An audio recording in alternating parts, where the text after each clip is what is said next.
దేవాలయానికి వెళ్తున్నారా? తెలియక చేసే ఈ చిన్న తప్పులు మీ పూజా ఫలితాన్ని తగ్గిస్తాయి. దేవాలయం మన మనసుకు శాంతి ఇచ్చే పవిత్ర స్థలం. కానీ చాలామంది తెలియక కొన్ని తప్పులు చేస్తున్నారు. ఈరోజు మనం నిత్యం చేసే తప్పులను మననం చేసుకుందాం.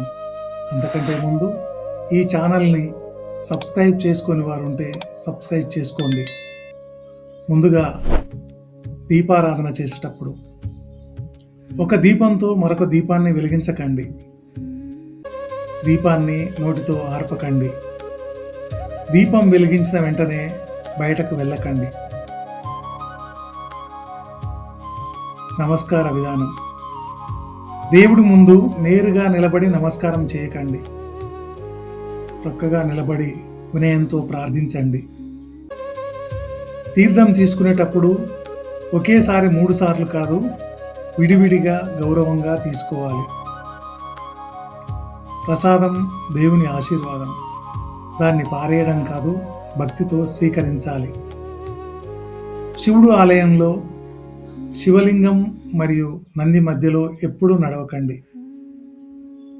వినాయకుడికి తర్పణం, విష్ణువుకి అలంకారం, శివుడికి అభిషేకం, సూర్యుడికి నమస్కారం, అమ్మవారికి కుంకుమ పూజ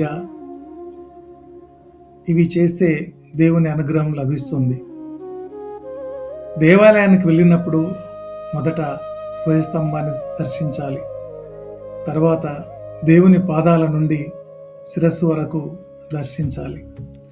శివాలయాలకు వెళ్ళినప్పుడు మొదట నవగ్రహాలని దర్శించి తర్వాత కాళ్ళు చేతులు కడుక్కొని శివుణ్ణి దర్శించుకోవాలి. భక్తి అంటే ఒక్క మార్గం కాదు. శ్రవణం, కీర్తనం, స్మరణం, అర్చన, నమస్కారం, దాస్యం ఇలా 9 విధాలుగా ఉంటుంది.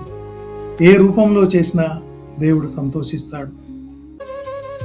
వినాయకునికి 1, ఈశ్వరునికి హనుమంతుడికి 3, అమ్మవారికి విష్ణుమూర్తికి 4 సార్లు ప్రదక్షిణలు చేస్తే శుభం. తులసి దళములను పూజ చేయనప్పుడు దళములుగానే వేయాలి. ఆకులుగా తుంచి వేస్తే దోషం. ఈ నియమాలు పాటిస్తే మీ పూజకు మరింత శక్తి వస్తుంది. ఇలాంటి మరిన్ని ఆధ్యాత్మిక విషయాల కోసం సబ్స్క్రైబ్ చేయండి.